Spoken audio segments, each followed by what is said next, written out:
Hello, everybody, and welcome into Tunnel Vision, a show presented to you by USCFootball.com. I'm Jack Smith, in studio with Ryan Abraham and Connor Morrissette as we get ready to preview USC's game against Wisconsin on Saturday, 12:30 p.m. kick in the Coliseum as the Trojans try and overcome the adversity from the last couple of weeks, including losing to Michigan on the road 27-24 in Ann Arbor. We thank you guys for coming in and joining us. If you have any thoughts, questions, comments throughout the entire show, leave them in the comments wherever you're watching, Facebook or YouTube. We can get them both. We'll put them on the screen. We'll answer your questions at the end of the show. Also, if you want to call in, you can do so. 512-4TUNNEL is the number. Again, 512-4TUNNEL. Any thoughts that you have could be on the game against Michigan, could be on this game against Wisconsin. There's some other news, I think, guys, floating around in the USC football world. A couple things. Bear Alexander announcing that he is going to redshirt, through his family a couple of days ago, and all that news has been swirling around the USC world. I figure we can start there. I don't want to spend the entire Wisconsin preview show talking about one USC player who doesn't seem to be with the team anymore. So I know on the Helium boys, Shotgun and Chris do the 2-minute drill. I'd like to each go around, spend 1 minute talking about the Bear Alexander situation, because I'm sure we're going to get questions and comments about it for the end of the show. Let's just start by each talking about it for 1 minute, and then we can move on to the game preview. Connor, why don't you go ahead and start? Yeah, I'm just props to Connor for breaking the news, by the way. Nice job. Breaks the news. All the national people picked it up. So nice job, Connor. Thank you. Go. Yeah. Thank you. It's your fault, apparently. Well, I mean, all of a sudden, our podcast from yesterday didn't age so well, where I was saying, let's just give this some time. Let's see what happens. Let's give both parties some time to get on the same page. And then, boom, the redshirt news comes out. And you don't want to pile on a kid too much, but like my mind just instantly goes back to Raleigh Brown last season. He redshirts because USC changes his position. He wanted to be a running back. They had him at receiver, and then after one game he was like, this isn't what I am here for. I'm going to redshirt, but he stays with the team. He practices. It's not so public, and then eventually later in the season when USC needs him, he plays and scores a touchdown against Wisconsin. To me, this is totally different with Bear Alexander. It's been so public, just the whole saga with him dating back to the NIL stuff with the spring, and now, I mean, I was the one who broke the news, but like, just having it be such a public situation about his red shirt where Raleigh Brown, he sort of kept it more in-house. I don't know how USC, if Bear, say, does change his mind at some point, how they possibly let him back in. And I think Lincoln Riley today, by not answering any questions, my first question about this situation was going to be, is Bear going to stay with the team? Because Tony Jones, Bear's guardian, he told ESPN, our plan is to practice and stay with USC. But how the hell does USC feel about that? You can't have this guy around, I don't think. So. Yeah, we've got some issues with your audio there. But, yeah, let's take it over there. I would say the same thing. Like, this is something that if you're Lincoln Riley, it doesn't look good for you because you came out on Tuesday and said there's no story here when there was a lot of scuttlebutt on social media and Bear Alexander's people and former players are getting into it with Bear Alexander. Or his handler and all of that. And it's like, okay, so what's going to happen here? And then Lincoln Riley tries to put it to bed and says, hey, there's not a story here. Well, there was obviously a huge story there, and now he's not going to be around. So I think in this case, if you're Lincoln Riley, if maybe you thought behind the scenes we were going to work this out, it was going to be okay, and that's why I can say, like, I don't think you can say there's no story here unless you think that this is resolved. Like, you can't just say it's going to go away. I mean, you literally have former, like, All-American players tweeting at each other on Twitter about what's going on here.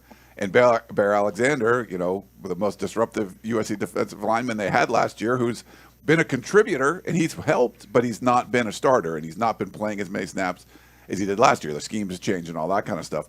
But I think it makes Lincoln Riley look bad. I think my guess is he feels that a bridge has been burned. So he's not.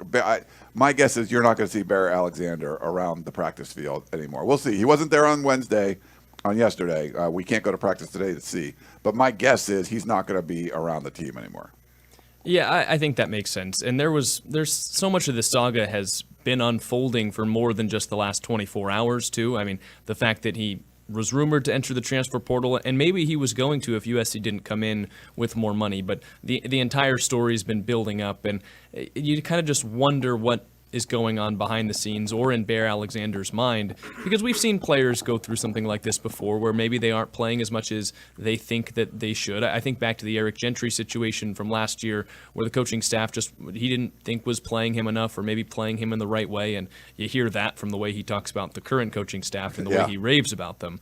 But I think Connor was right that my mind went back to the Raleigh Brown situation, and the stark difference there, where USC fans maybe weren't happy that Raleigh Brown was going to redshirt, but he felt it was best for him, and he still showed up. And the reason we figured out the Raleigh Brown situation is because we saw him on the scout team, and that's still helping USC in a way. That's still going out there to the practice field, being around your teammates.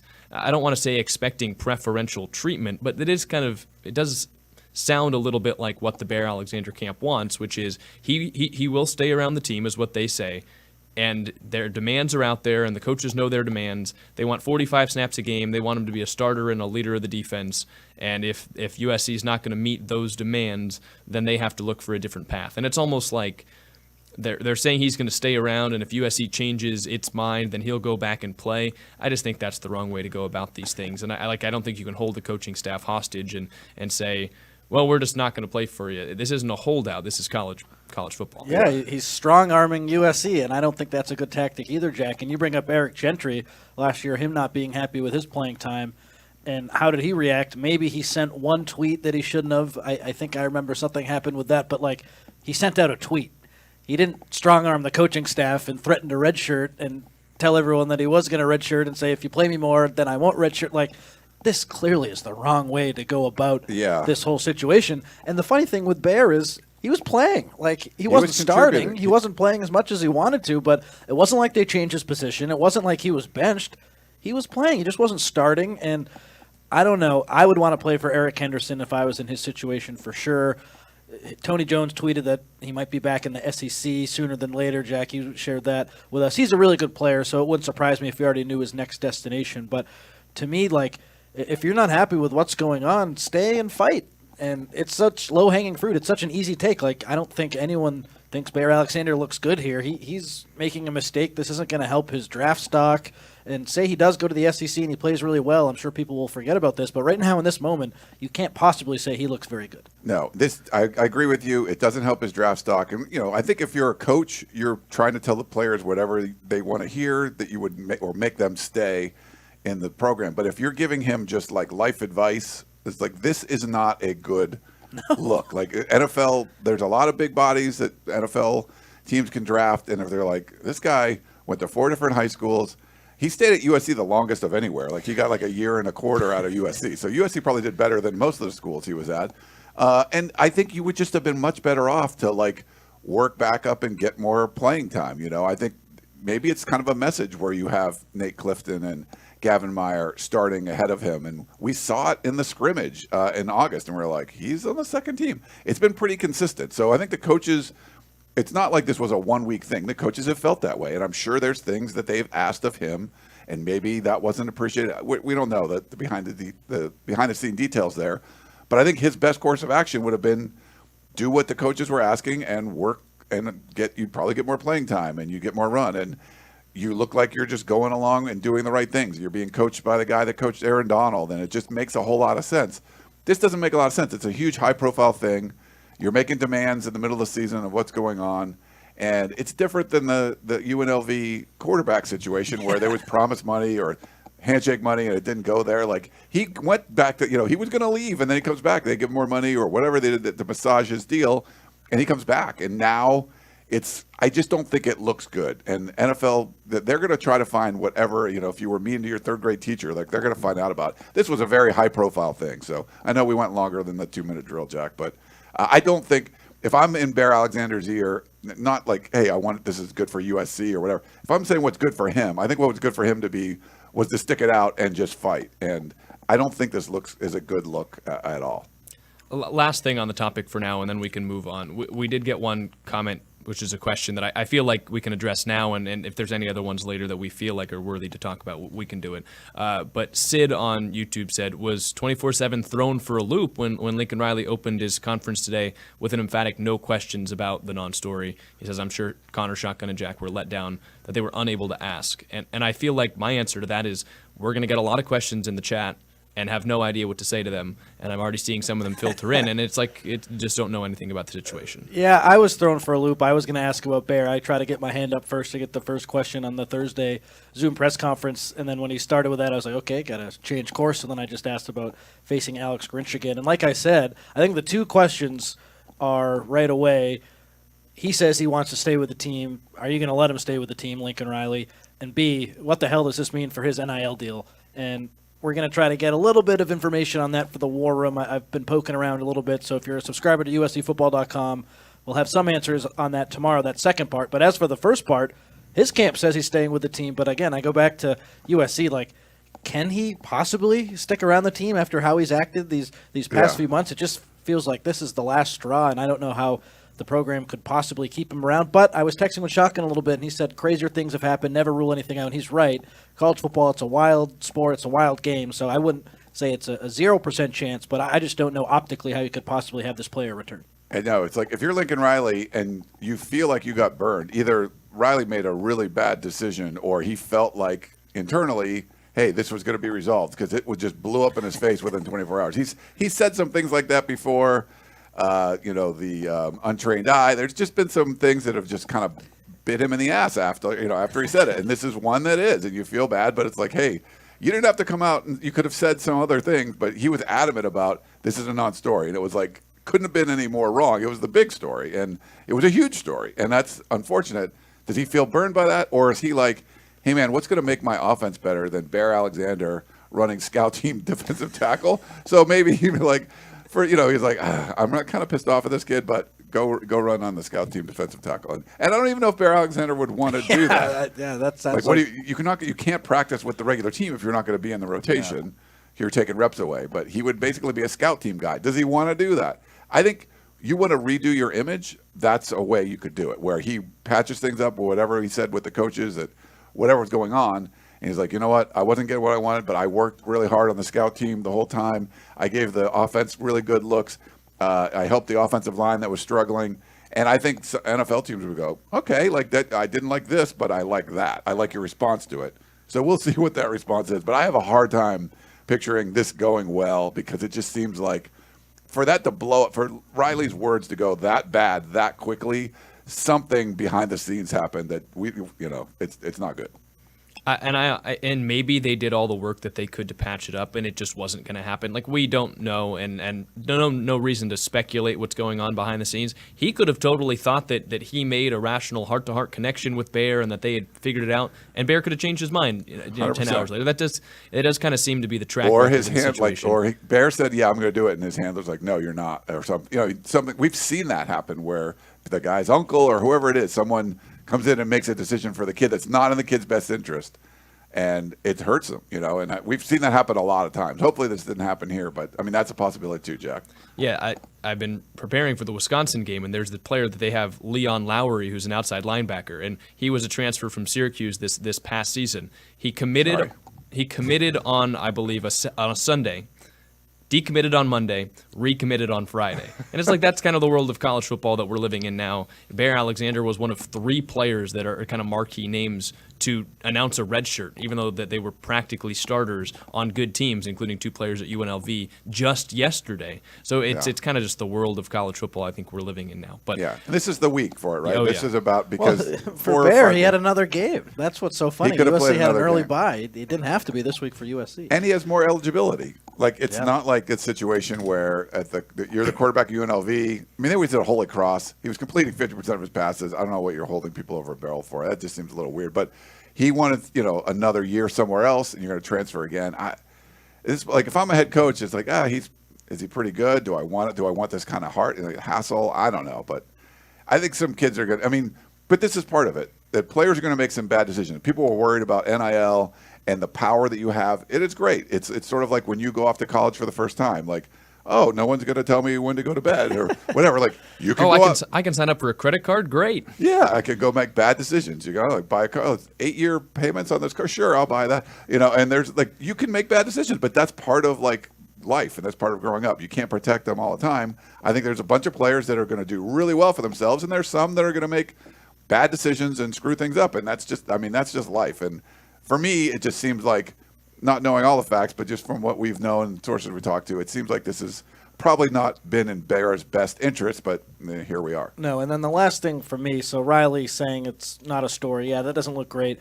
I don't have a huge problem with what he said. He's just trying to manage his locker room and manage his program. That didn't really rub me the wrong way, the way it rubbed some other people the wrong way. But I think the bottom line is the team is still pretty good. And say it was USC last year and this defense was terrible and you needed Bear Alexander and he pulls this, then it's like, okay, not only did we lose our best guy in the middle, but we stink.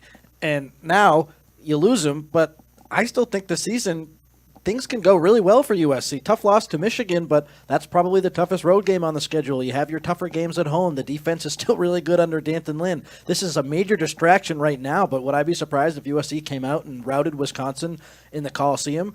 That wouldn't shock me. I think they're going to win by 14. We'll talk about that a little later. But there's still a lot of talent there. I still think we're focusing on it because it's a huge story, but it's not like the end of the world, whereas last year, when things aren't going as well, if you were to lose this player, it would be like, oh my God, this is devastating. It's not really a huge blow. You have a big win against Wisconsin, and are people even really talking about this? I don't know. Yeah, and they've preached culture guys all offseason, and that's kind of this has seemed like the one sticking point to getting to that perfect culture that they're building towards. But that's enough on the Bear Alexander situation. We can start to talk about the game as USC takes on Wisconsin. First Big Ten game at the Coliseum for USC. If you guys are watching and you have any thoughts, any comments or questions, again, make sure to leave them wherever you're watching. We can put them on the screen. We can answer those questions at the end of the show. And if you want to call in, you can do so at 512-4TUNNEL. But guys, there's so many different storylines surrounding this game. You obviously have the return of Alex Grinch, who was the USC defensive coordinator for a couple years. A couple players that have played for USC before. I think it's interesting that Luke Fickell's coming to the Coliseum, a guy that USC fans, he was kind of like the guy, like the perfect dream hire that USC could make after Clay Helton. They thought that was best case scenario. And then USC comes off the top rope and hires Lincoln Riley, and now those two face off for different Big Ten programs. What's kind of the main thing that you guys are looking for this week? What's the biggest storyline in your guys' mind going into this game? For me, this is going to be the third game in a row that USC's playing a backup quarterback. Tyler Van Dyke ends up going down with the knee injury, and you're going to get Braden Locke in this one. It's a different situation than last week against Michigan, where that was a benching and not an injury. And he's more of a known commodity because he's kind of played this role a few games last year coming in. But, it just hasn't been super effective. I think for me, big picture, you just want to see USC play their game. And I think they didn't do that until the second half against Michigan. I mean, they just looked out of sorts on offense. I thought defense played pretty well the whole time. They uncharacteristically gave up those huge explosive plays. But get back to your bend but don't break. Make Wisconsin drive the field. I don't think Locke's going to be as good as Garrett Nussmeier was. You're probably going to be pretty effective on the defensive side of the ball. This is not an explosive run game like we saw for Michigan. And so I don't think you're going to have those kind of things break. They're not, they have a good slot receiver. And outside of that, there's not a lot there as far as firepower. So I think this defense should do well and handle the situation. And then get back to what you do on offense. I want to see them put up 35 points on this Wisconsin defense. Get the offensive line going like they did in the second half, and spread the ball around, make some plays. Be able to run the ball on third and shorts that they haven't been able to do against a Power 4 opponent. So I just get back to your own stuff, what you do well. And they played well enough to win, even though they played like a C game at Michigan, and it just some things didn't go their way. Just play your game and take care of business here.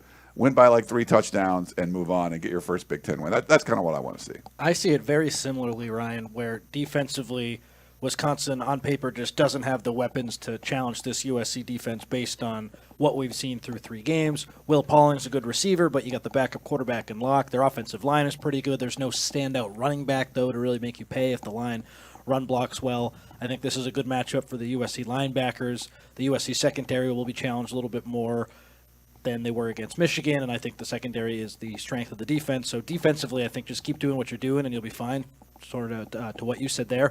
Offensively, the big key that I'm looking at, right to the offensive line. Who starts? What's the group? Yes. What's your best 5? Does it look better against Michigan? Wisconsin, their defense isn't as good as Michigan's, of course, but it's still a Big Ten program. They can make you pay if you make mistakes, if you're not ready to go. What's the confidence level of some of these guys? So I go right there, and I just want to see how the offense responds after a really poor first half against Michigan. How does that group start? How do they run the ball when they couldn't run the ball at all against Michigan to begin that game? They had, like negative something rushing yards at halftime, or maybe in the second quarter at some point. So I want to see the start. I want to see the offensive line. I think Miller, he's passed every test that I've had for him. The pick six was unfortunate, but how he played under pressure against Michigan really impressed me. I'm not really worried about him. Sophomore receivers, I'd like to see some of those guys take a step forward. Maybe Jay Fair plays a little bit more if Mekhi Lemon can't go. So I have a lot of questions about the offense coming out of that Michigan game. It's a chance to right the ship. Wisconsin, they're not that good. USC's 15.5-point favorite right now. So there are opportunities for this USC team to make some plays.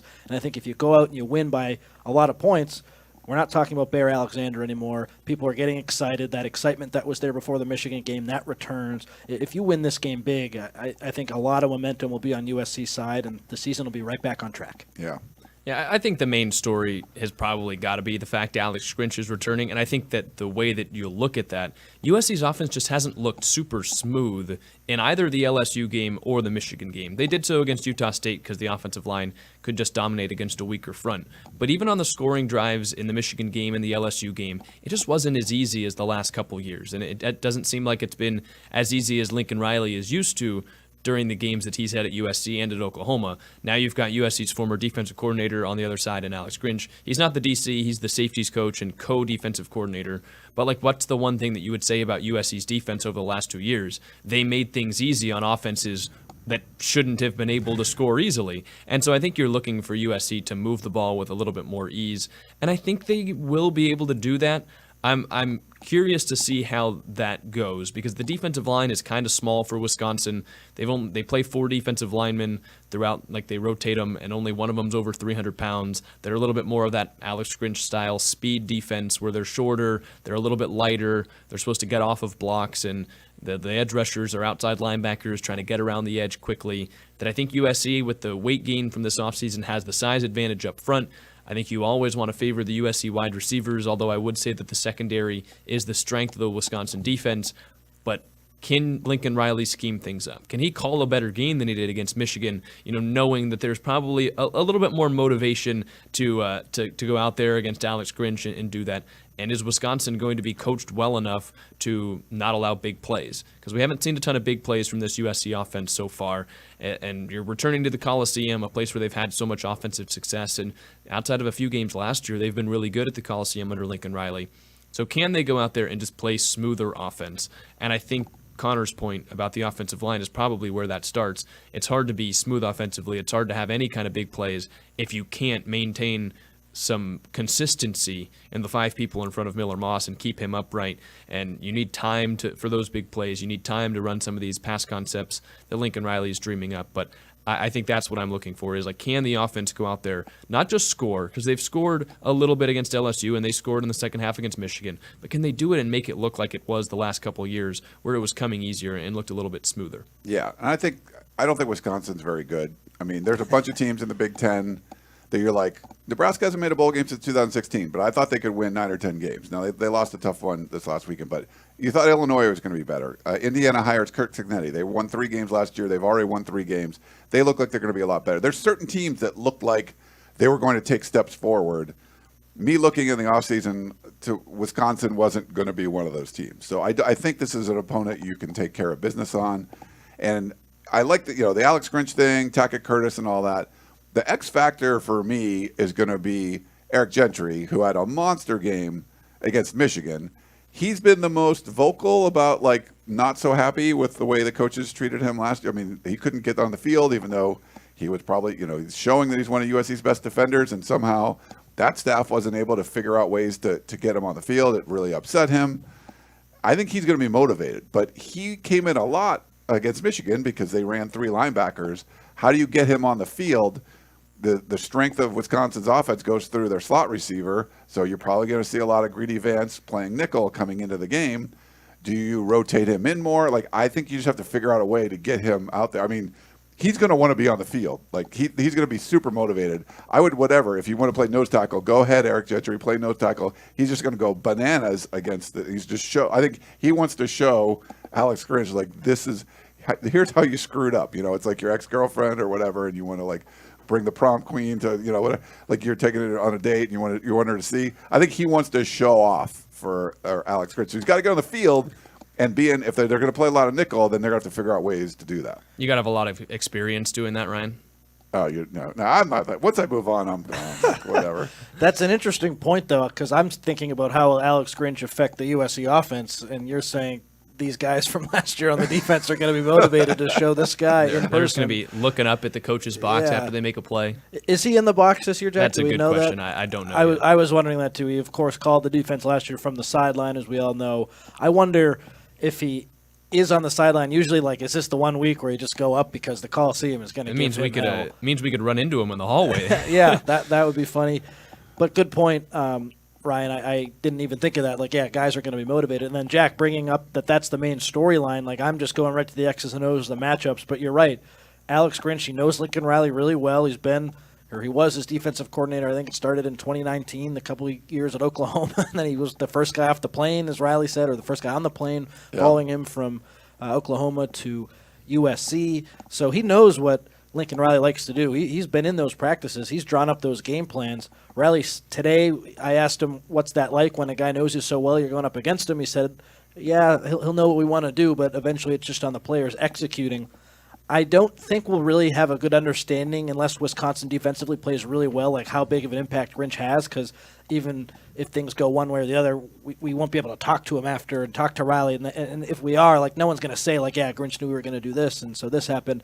So I do think that's fascinating, but it's tough to analyze the impact that he has unless we're talking to him, or if we did talk to Riley, which we will, but he's not going to answer. Like, we're not going to know the impact he has because no one's going to tell us. Yeah. Or if Miller Moss runs for 26 yards. Yes. I think you're right that we're not going to know. But it's a big story. You're right. Yeah, and I wonder, like, who has the advantage there? Because Lincoln Riley also knows what Alex Grinch likes to do defensively. Yeah. Now, I know he's not the main defensive coordinator, but he knows that the way that the safeties are coached. He knows probably the preferences of Alex Grinch.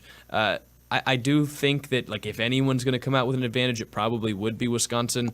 But also, like, the tape is out there for anybody to watch, and most coaches can figure it out. And Lincoln Riley mentioned this morning he's coached games against his brother before, and his brother probably knows better than anybody what Lincoln Riley's tendencies are, what his preferences are, and it's also about, can you coach it? And for Wisconsin, it would be 2 weeks, even if you know what USC might like to do. I doubt Lincoln Riley's the kind of guy either that will just call the game the exact same way. So we'll see if he's got some wrinkles for Alex Grinch, for that Wisconsin defense that's got 2 weeks to work for it after the bye week. Maybe you're going to see some backs out of the backfield running down. Like, he figures out there's a defensive lineman on him. Some wheel routes. Some wheel routes that work. Yeah. Or I will say the linebackers for Wisconsin are pretty brutal in pass coverage. Yeah. That's not something that they've been good at this year. Jay Fair catches 3 touchdowns, like Nick Nash or something like that. Hey, Nick Nash is like a Heisman candidate. He's like leading the FBS in receiving or something like that. Is he really? Wow. I think it's like T-Mac and then Nick Nash at San Jose State. Wow, he's still at San Jose State. Okay, hey. Maybe he could have been. USC didn't do so bad. We knew him when. Yeah. Well, he didn't have a good year after the USC game, but it's great that it was there. Yeah. Alex Grinch brought it out in him, though. Well, it's funny that he's doing so well because we were all over USC last year for Nick Nash. So credit to him, I guess. He was a former quarterback, I think. So. Yeah. And Kalel Mullings last week was a converted running back, and Wisconsin's got a running back that's converted from a safety. So, and Utah had one of those. I think. Mullings was a linebacker. I think. That's what I meant. Yeah, he was. It's crazy. I think. You don't want to see Lincoln Riley get a little too. I think this is just like Michigan. Just play your game. Yeah. ABC poker. Do it. Don't try to do anything too nutty. Is he going to get a little crazy because he thinks Alex Grinch knows what's going on? I think sometimes they get too cute. Those shovel passes. Don't do that. I feel like this is a thing you want to get right. Like you guys talked about with the offensive line, I really want to see them. They ran, short yard situations well against Utah State, but against LSU and Michigan, they had a lot of problems with those. And you don't want 2nd and 1s to be an issue. Maybe take a shot deep and then run the ball. And they've tried to run the ball, and they haven't been very effective at those things. So I think you want to be able to kind of get right with that, but really just get the confidence back on offense, because I don't know if they lost some. I think Miller Moss is still a confident guy, but it's tough when you're running around for your life like that. And just get some confidence back with the offensive line. Miller Moss, he can find the right guys, make the right reads so you're not getting rushed. And just keep whatever they're doing defensively is working. Like, obviously the shutout was great, but I thought they played well against LSU. And outside of a few plays, I thought they played well against Michigan. I don't know if you're going to go have Michigan, go 5 straight drives with no first downs a lot of times this year. And USC did that, So I think you just do what you do well, and this should go okay. But if it's some weird stuff, for the most part, USC hasn't had weird stuff. The Michigan game was, the big explosive plays that you weren't expecting. But they've, special teams have been pretty good outside of, some of the return games haven't been great. But to be able to flip the field punting, Michigan punted as good as anybody could punt. USC probably punted as good as anyone could punt. That was, like an Iowa game or something where you're going back and forth. But the teams before, you would lose some ground in those aspects of it. And so in the kicking game, giving up a big return, things like that. And I think USC sort of buttoned that stuff down. They're going to be they're way better on defense. You could just get that explosiveness back on offense, and I think they're going to do fine. Go ahead, Jack. No, I was going to say I agree. I wonder what Braden Locke is going to look like with 2 weeks of preparation and now knowing he's the guy, kind of the worst spot imaginable for him when Van Dyke gets hurt on the first series against the top 5 team in the country. It was at Wisconsin at least, but if you're a backup quarterback, there are way easier landing spots to come into. He has to play this whole game against this juggernaut at home, and they really struggled in that first half offensively. He kind of settled down a little bit in the second half. I wonder now, with him getting 2 weeks to prepare, he does have some experience from last season. It's not ideal for Wisconsin, of course, but I think from a backup quarterback perspective, it could be a worse situation or it could be a better situation for USC. This guy, I think as far as backups go, has the potential to be okay. You can't let Will Pauling beat you. He's the one receiver that they have. He's a really good slot guy. You mentioned how Greedy Vance will probably be seeing a lot of him because of Pauling in this one. That's what I think USC has going for them in this game. Just on paper, you stop one receiver, their offensive line is okay, it's a backup quarterback. Defensively, I think it would surprise me if Wisconsin got to 17 points or got over 17 points. This is a game USC's defense should really flex its muscle. Yeah, the interesting thing about Braden Locke is Luke Fickell claims that he actually pushed Tyler Van Dyke in the preseason, and there was a quarterback competition, and Van Dyke won, but Locke got a lot of first-team reps throughout the offseason, and he did have to come in when Tanner Mordecai got hurt last year. I believe he was an SMU transfer, and he played, they thought, pretty well down the stretch of the season, something like 6 touchdowns to 1 interception. But I still think it's he's not going to go out there and throw for 300 yards. And if he does, then you've got a problem. And that's what would happen far too often over the last couple of years. It's I think, again, going to be a rather one-dimensional attack, probably a little bit more two-dimensional than Michigan. I think they're going to pass for more than 32 yards. But yes. I think that I bet Wisconsin saw the blueprint laid out by Michigan. They're going to come out in the first half. They're going to try and do the same thing, just run it straight up ahead. They've got probably 4 running backs that you're going to see play, and the main 2 are Ches Malusi. He's a Clemson transfer. He's a 6th-year guy, dealt with a ton of injuries in his past, but a veteran guy that'll know where to hit the holes. He's pretty physical. And then Tawee Walker, who is more of a third-down guy, was Oklahoma's back last year, 600 yards, and he transferred because he didn't like his situation, but got a couple younger guys behind him. I think they're going to rotate in that stable of running backs. They're going to try and run a ball as many times as they can until USC proves that, hey, we're not going to be like the Michigan game. We're not going to give you a 60-yard gain if you just continue to try and run the football. And then maybe they'll try and set up the passing game. But I think if you're USC, you hope that you get a couple stops early on as Wisconsin tries to run the ball, you score points, and you make it so they have to throw. Because USC didn't get to that situation against Michigan, and I think that we thought they needed to in order to beat Michigan, and they never really did, even though we expected that to be the case. Yeah, you got to score points, and I think I'm more, the offensive side is more important to me this week, just because they needed to get things right. I'm not as worried about the defense, but when you complementary football against a one-dimensional team is you build a lead, and then you put them in an uncomfortable position and make them try to throw the ball. They were in a comfortable position the entire game until the very end when USC took the lead. And it didn't look like, Michigan was going to score, but they ended up breaking that big run, and they did. But just, you go up 14-0 on Wisconsin, and, things change. This is now a different kind of, you're going to have to try to take some chances downfield. I think we had someone in the chat was asking about, would it be the first time the USC secondary gets a pick this year. Yeah, but I think it's going to start on the offensive side. You build up some kind of a lead, and you make Wisconsin be uncomfortable. If it's like tied or one-score game for a lot of time, they can just keep running the ball, and they don't have to, chip away and try to get a couple first downs and maybe break a big one. Like I said, don't think they've had much of an explosive run offense, but Michigan didn't have a great pass rush until they played USC, so who knows? But I would say it's one of those things where you can control this game, I think, on the offensive side of the ball and force Wisconsin into some tougher situations that I think Danton Lynn and his crew can really take advantage of. Like the defense was playing at a disadvantage pretty much the whole Michigan game, and they still balled out, and they still played really well. I think, we got a Amber Alert. Silver Alert. It's not good for a live show. No. Yeah. I thought we were getting evacuated from the building or something. Oh, sometimes there's there could be an earthquake alert. Did you guys get that? Yeah, No. that scared me. Missing endangered child. Okay. Good point by you, Ryan. I think also, it's a big game for the defensive line. Like, Baird leaves, and then say USC gets run on all of a sudden, then what's the logical conclusion from USC fans who maybe haven't been paying as close attention, or even if you have, the logical conclusion is, oh, man, they really needed that guy who just left. Right. Would have been a lot better if they kept him in the fold, for as much as people are annoyed at him. If Wisconsin has a huge game on the ground, rushes for a bunch of touchdowns, and USC's defense in the middle there, the defensive line, it just doesn't look that good, then I don't think people will be too happy, of course, with how this whole situation's handled. I think it's a big game for Gavin Meyer, too. I know Lincoln Riley talks a lot about how they don't pay attention to the outside noise, but tough break for him when Bear Alexander's guardian Tony Jones is blatantly calling out how number 91 shouldn't be playing over Bear.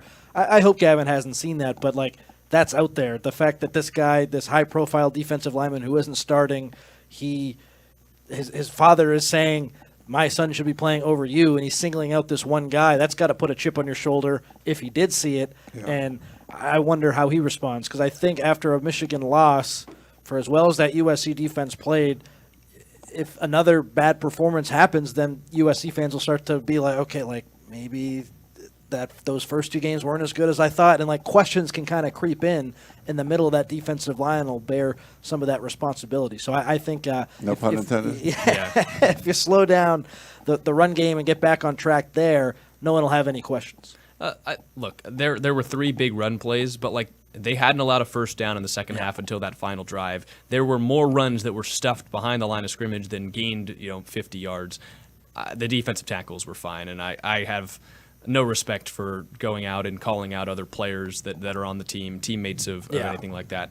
Because, yes, there is maybe a highlight here and there on tape of someone getting pushed around, but there's a highlight of Bear Alexander getting pushed around. There's probably a highlight out there if you cut the tape of every single USC player having one bad rep, and that doesn't mean that they had a bad game, because I think mostly the USC defense was about as good as it's looked in the last 3 years against Michigan. I don't think that you can put the Michigan loss on the USC defense. I think USC loses by 3 touchdowns if the defense is not as good as it is this year. Yeah. No, they would have got crushed. The same team with Caleb Williams goes into Michigan. They would have been the Notre Dame game from last year. 100%. So, I in the chat, people talk about, not worried about the defense. I get it. I'm not that worried about it either. This is not some crazy we could have seen a Wisconsin offense that looks pretty mediocre from what we've seen against the defense from last year, and then whoa, I didn't realize they could run for 280 yards, or that guy who caught 2 passes all year went 10 catches for 160 and 2 touchdowns. That kind of stuff was happening. I don't think you're going to see that out of the ordinary craziness going on. I mean, and one thing that we didn't even talk about much, look at what watch this weekend what Alex Orji does with his legs. I bet you he has a big running Who are game. they playing? Minnesota. I bet you Minnesota's a pretty good defense, but I bet you he has a good run. Call me out in the chat if I'm wrong after the game. He didn't do anything really with his legs against USC. That was one of the other. There were a couple really clutch tackles on some third downs. And I thought they did a good job. Some of those would get broken, and then it was that could have been a 12-yard gain, and then if he breaks one more tackle, it's a 40-yard gain. Now I know they gave up some to the running backs, but I bet you he has some really big. For him to be that one-dimensional, not throwing the ball, and he's also not a runner. He was basically just handing the ball off. That was his job. Any of us could have essentially done that, right? I don't think we'd threaten the defense quite as much with the thought of a certainly run. not, but maybe more throwing. I don't know. Like just we'll see what our arms look like. But that was a pretty important aspect too, because you could see a lot of those games when that happens, the quarterback takes off and he runs for 80, 90 yards or something like that. He didn't do that against USC, and Wisconsin's nowhere near had that explosive potential like that. So watch what Orji does, and like, if he has some big running games coming up in Big Ten play, and you're like, that's a pretty good job that USC defense did. Yeah, we'll see if he completes a pass more than 5 yards down the field. He still hasn't done that in his career. He didn't do it against USC, and yet Michigan still found a way to win.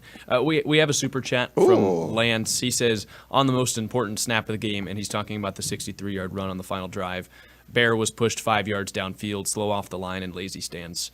I don't want to dwell too much on individual player performances, but Lance, thank you so much for the super chat. That clip's getting a lot of run, that's for sure. That's the one Deion Bailey tweeted, I think. Yeah. I mean, it's not a good rep, but it's not a great look. But I mean, the bottom line with that play is if John Humphrey or Kamari Ramsey makes the tackle, like, yeah, did Bear not do great there? Yes, but like 2 other guys are way more at fault for that play than him.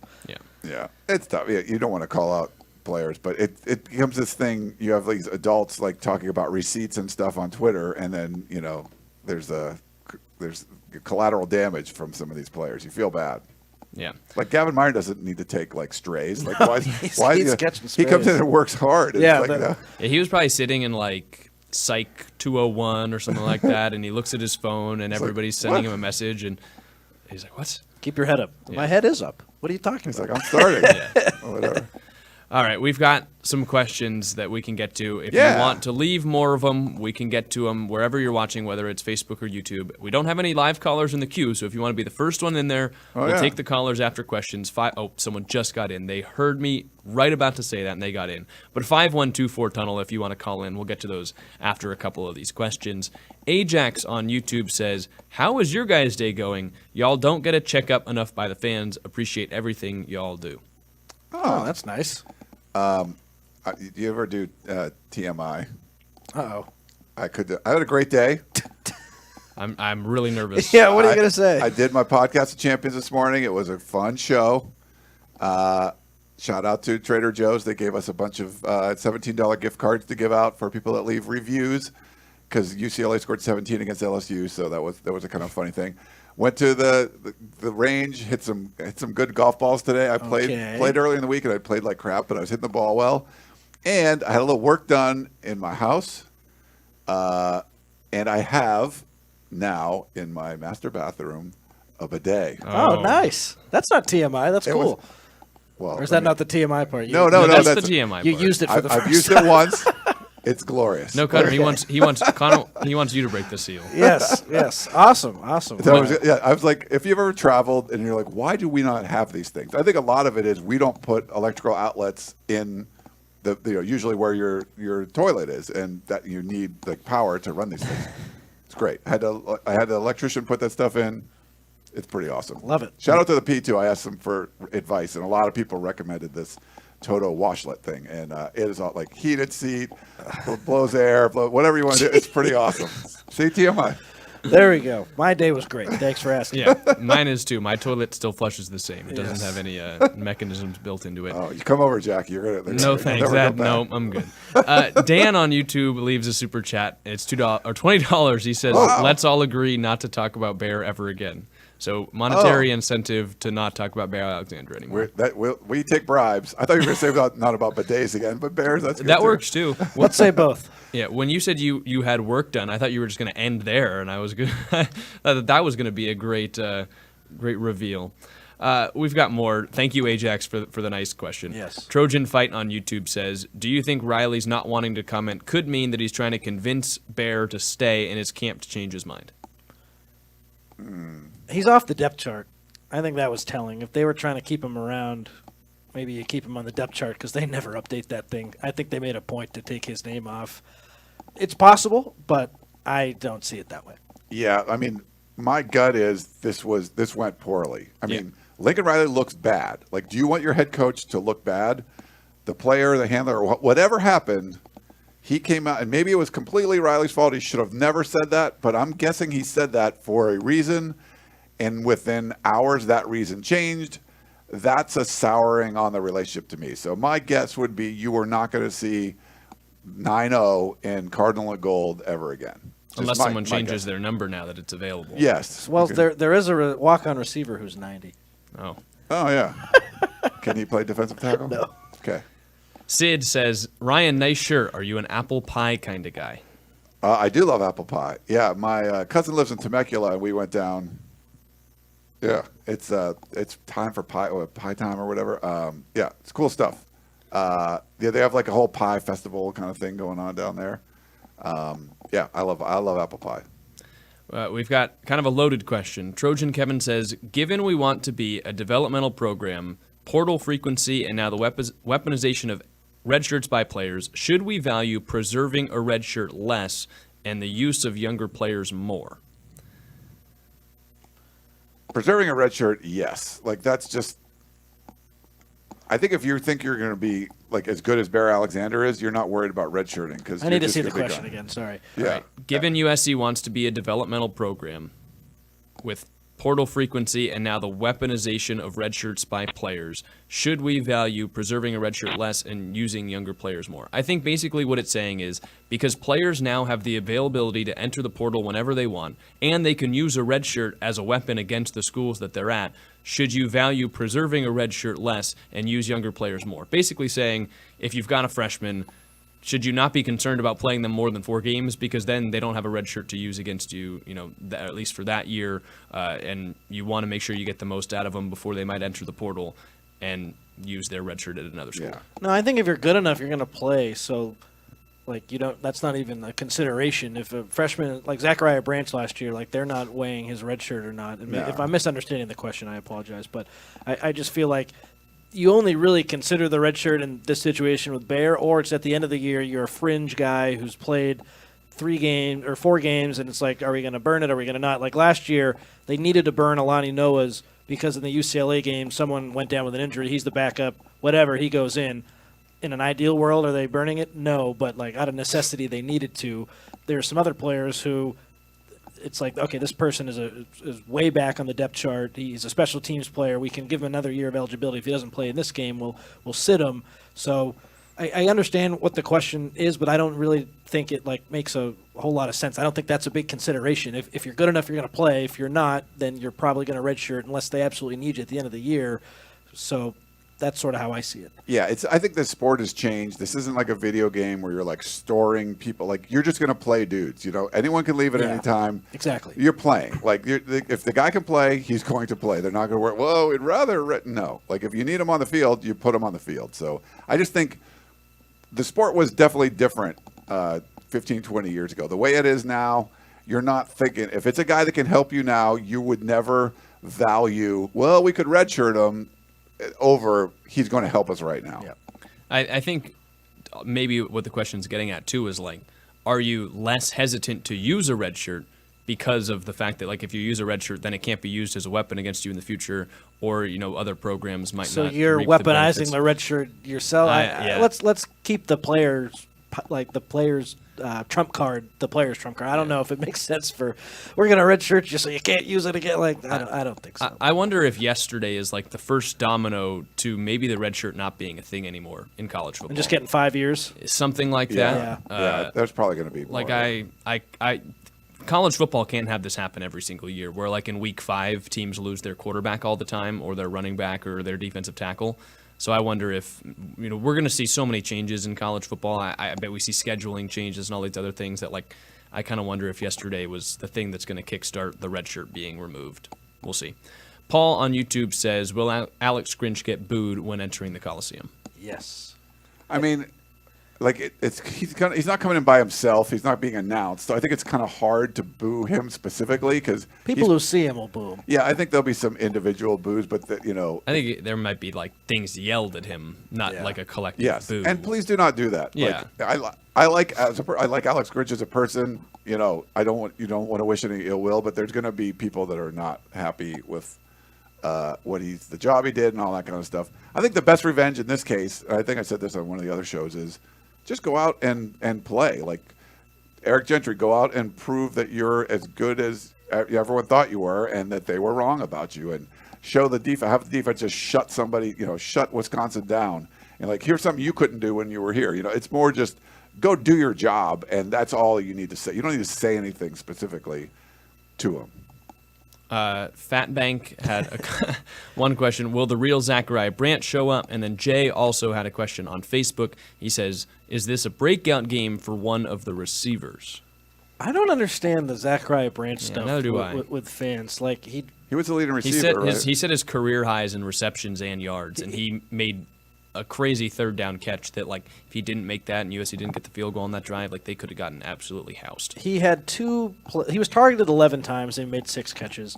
He had 2 targets that he didn't catch where they weren't drops, according to Pro Football Focus. I felt like the one at the end of the game on that last drive that could have given USC a first down. That, to me, felt like a drop. The other one where the defensive back makes a nice play and it kind of goes between his elbows, like that was could have gone either way one. But to your point, Jack, like without him, you're absolutely screwed.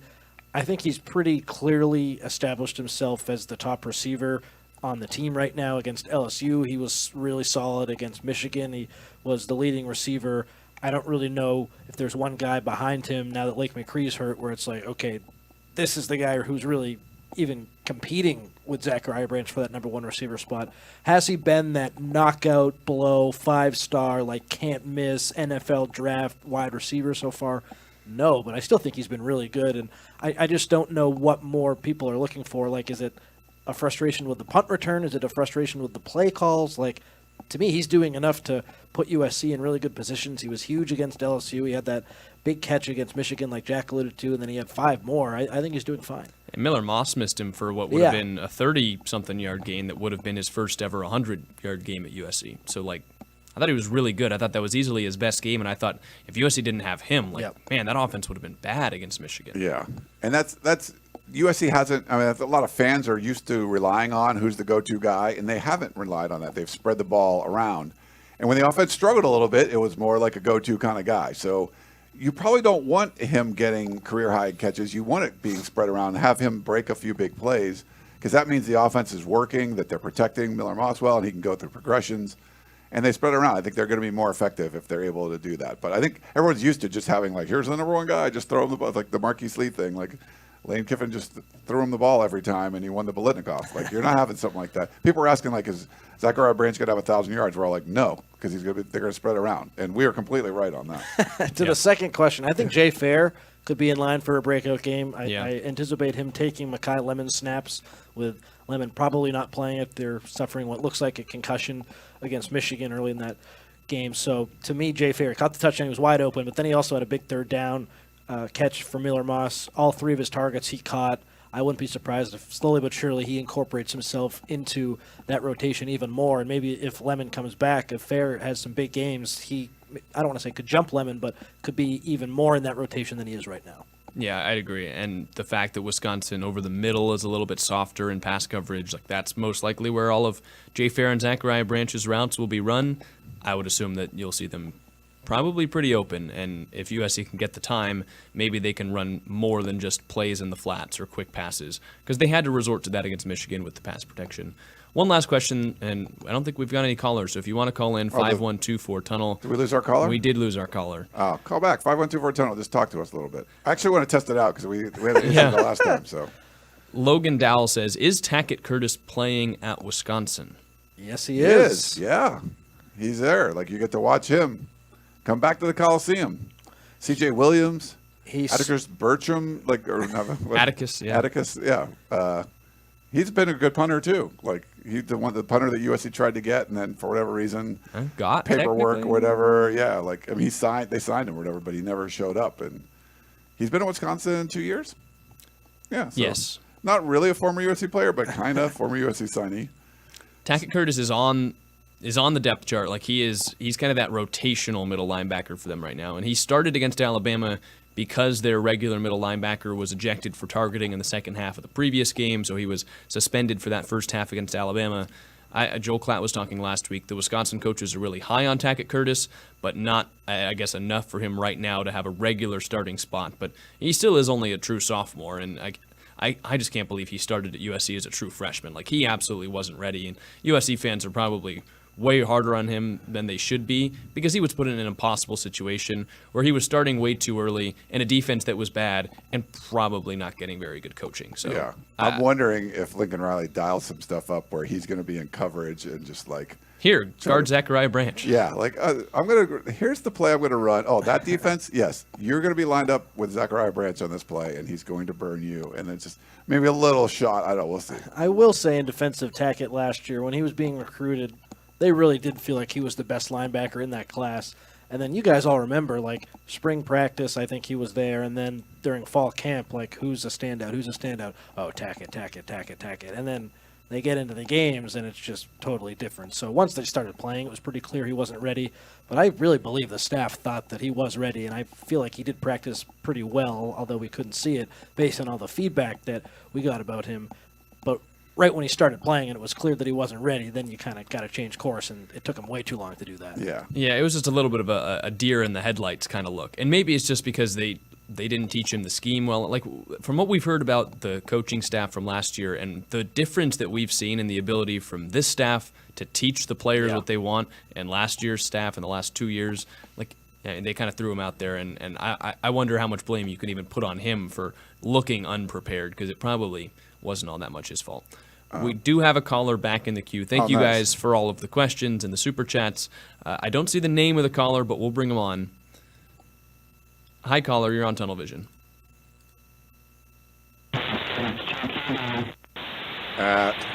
All right. We have to work on that. Sorry. All right. Try That's a good test. calling back. No, I don't. No, it's not It gonna happened happen. last time, too. Yeah. It So is happened this last for time. everybody? We have another caller in the queue. Should I not bring them in? I mean, you could try, but All right. I think it's bad. Curtis from Moreno Valley. Oh, Let's I try. want to hear from Curtis. Hi, Curtis. Oh, Yeah. no. Hi, Curtis. Sorry. I'll work on that. Like, Dang it, Ryan. suck being an engineer. I got all this equipment you got here, like doing on. I had it. It was working Yeah, before. what's your degree even for? I know. I haven't worked as an engineer for 20 years, but I'll engineer this stuff up. But yeah, something was wrong. Sorry about the callers. Thanks for calling in. Swayze in the chat had a really important question. I don't know if you see that one. Oh, I Jack. gotta find it. It's like 6 or 7 questions. Oh, yes, here we go. Super important. Like this is definitely podcast of champions type of question. Which animal would win in a fight, a wolverine or a badger? Probably a Wolverine. I think the Wolverines are a little. Yeah. Both are pretty badass, I think, but I think the Wolverines a little more badassy. But yeah, that's a good one though. What about a gopher Gophers not so much. or a husky? I mean, Huskies are cute, but they get their ass kicked, I think, by a Wolverine. Does a fighting Wolverines. Irish? Does a leprechaun get beat up by a wolverine? Depends what kind of weapons he has. If you're like the shillelaghs are pretty tough. You know, you could like Yeah. hammer it, like the opposable thumb helps. This is like the Mike Leach press conference question where he talked about which of the Pac-12 mascots would win in a free-for-all battle. I'm trying to think if there's anybody else on USC's schedule. I mean, I guess a Scarlet Knight is probably the one that you would favor That would if be- there was a fight between everybody. No, I think the animals will probably even be more than that. But like, You think a Wolverine's beating a knight? It's like such I a mean- little animal. Oh wait, a tiger would win. yeah, the tiger's there. What else we got? An Some Aggie, good- the terrapins. Like you got to look for Turtle? a turtle.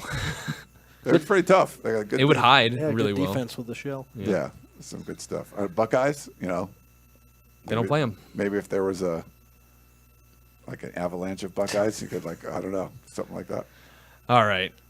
USC plays Wisconsin on Saturday. Yes. As we wrap there. up the show, what are your guys' parting thoughts? What's Gotta sticking make our with you? predictions, too. Yeah, what's sticking with you the most this week? Like, what's the main thing that's been on your mind as you think about this game and the way you think it's going to play out? Well, most importantly, it's a 12:30 game, so that you're talking like brunch for tailgate. So that's pretty good. If you go to the House of Victory 1, they're going to do brunch, so I'll be there if you guys want to stop by for that. So this is a really important aspect of the tailgating. But early game, I think that's going to be, I think, a fun one for USC fans. Not as good of a tailgating situation, but I think it's going to feel very Big Ten-y to get Wisconsin in here. 2 weeks in a row where you're feeling like this is like a bowl game, a Rose Bowl kind of thing more than anything. And I think certainly a beatable opponent that if you screw up, like they're going to be able to take advantage of some stuff. But if you just play your game, so I just want to see them go out and do it and get right, score a bunch of points, feel good about yourself, and know that you could have been 2-0 in Big Ten play, but you got to get to 1-1. You got to win this first one. There's some really winnable road games coming up, and then some tough ones that are, home ones that if you can get, you're going to be in the championship picture for the conference still, the college football playoff race. You just got to take care of business week in and week out. This is the first one. You got to get that first win. I think it's a team that has the logo that people know about, but you can get it. I don't think this is a super strong team, and you can just play your game and get the win. So that's what I want to see. Outside of the Bear stuff, Jack, I can't get out of my head Josh Henson yelling at his offensive lineman during practice Wednesday, "We aren't effing good enough right now, or we effing suck right now." Like, he was pissed off. And Lincoln Riley said today, our offensive line, they're going to respond. You'll see they're going to respond. So Henson's pissed. Riley's guaranteeing better play. My mind goes right to the offensive line, and let's see how they rebound. That's where I start, because I think last week it was so potentially demoralizing to play that poorly in such a big game. Like, you wonder about Elijah Page. How does he rebound? You wonder about Tobias Raymond, who I thought played pretty well, but had some moments where he was over his skis a little bit. Mason Murphy was sort of up and down. Alani Noah up and down.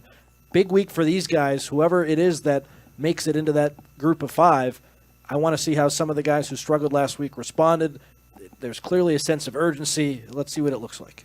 Yeah, I think my favorite Elijah Page story is that, like, last year he was in the middle of the season demoted to the scout team because they didn't have enough energy from him, and he didn't have that killer instinct, and that kind of set a fire underneath him, and that led him to eventually working hard enough to get the starting left tackle job in the Holiday Bowl.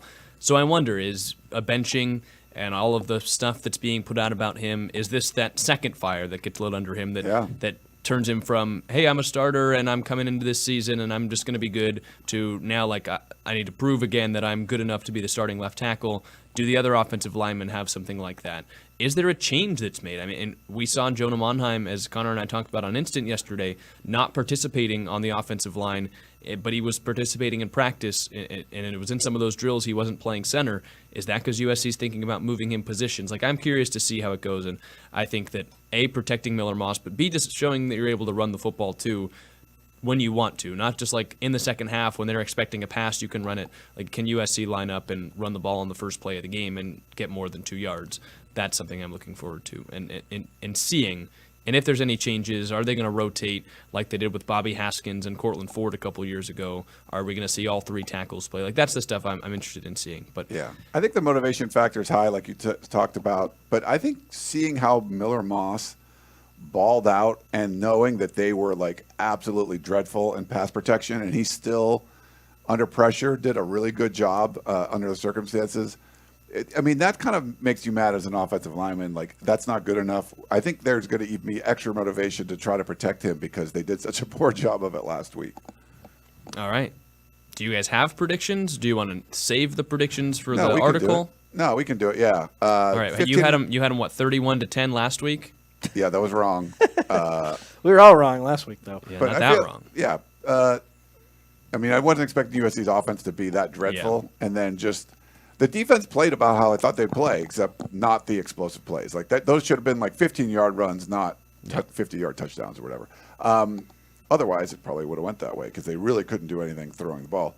I would say I like USC. They got to get more than 35 in this game because they haven't done that. Really, you think? Yeah, they haven't done that in either of the Power 5. You don't mean right? to win. You mean just like for the optics. I think they need to do it. Like, they have to put a bunch of points up. This isn't, don't score 28 or whatever. Like, this is going to be like a 35, point game. And like Connor said, I don't see Wisconsin scoring more than like 17 points. So I think like a 35-14 kind of thing is what you want to see. So I'm gonna predict that is going on. I have USC scoring one touchdown, fewer than that, one touchdown less, whatever the correct grammar is. 28-14 USC.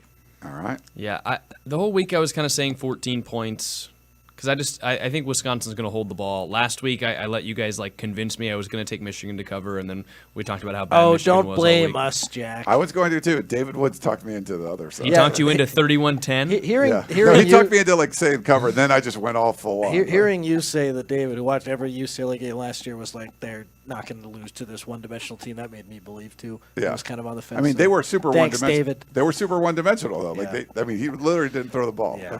I think it was an anomaly that you gave up 3 huge explosive runs I like that. agree. Yeah, I'm going to say, like Connor, they don't cover. I'm going to say 31-17. I will say that Wisconsin has the second best time of possession in the Big Ten. They're like 9th in the country. They hold the ball so long that I think that does limit the possessions. So I think USC's offense will look really good, just not going to have the ball for a whole ton of time, and so they're not going to, cross the 40-point threshold against a Big Ten team.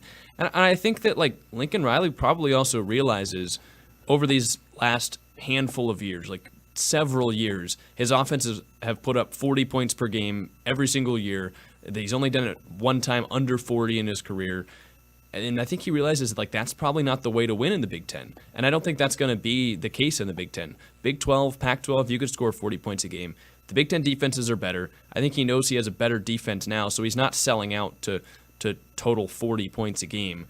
Because I don't think there's really a world where you put up 40 points a game and you allow less than 14 points per game on the defensive side. I think he's going to try and play more complementary football, not care about winning huge, and I think Wisconsin will hold the ball for a bit and rattle off a couple of runs probably with those running backs. I say 31-17. Malarkey. Put up a bunch of points, Lincoln. Just go score crazy. Go bananas. You got to see some points scored. I don't know. Yeah, we'll see what happens. It should be really interesting. Every week is different. These are college, age kids. You got the Bear Alexander thing going on. A lot of stuff. You got to get right. And I think USC, like, they don't have to do anything out of the ordinary. Just play your game, do your job, and they'll be fine. We just haven't seen USC have a defense like this. And you're just like, just go out and do your job, and everything should take care of itself. So hope you guys can go out to the game and everything and come by and say hi to us if you see us out there. Yeah, you tailgate in the morning with brunch. You go to the game, then you go home and you watch Georgia, Alabama, which is at 4:30. Oh, nice. Yeah. Pretty good day. I wonder when we're probably going to get home for a while. But Yeah, I'll be watching that in the press box. If they keep the ball on the ground, it could be a quick game. Yeah, it could be. Let's see both of those offensive lines push each other, and we'll run one of those like newfangled Major League Baseball games that go an hour and 58 minutes. That's crazy. Love it. All right. Well, that'll do it. Do you guys have any other thoughts before we wrap it up?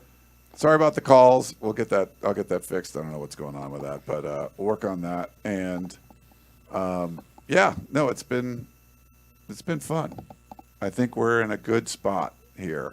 USC, get right, move forward, get some wins, and I think the fans will start feeling good about things. And I think it's set up well. But you got to get this first one. You got to get this under your belt, get a convincing win, and I think you're going to be on a really good path. Good chance to get back on track. That's how I see it, too. Yeah, I think so, too. I think even if you win by a score of like 31-17, that's a pretty good Big Ten win, and I think that USC fans could be happy about that. We'll see if they can respond more like that 2022 team that lost to Utah, rattled off all those wins to end the year, or is this a situation like last year where the culture just wasn't good and they were sent reeling?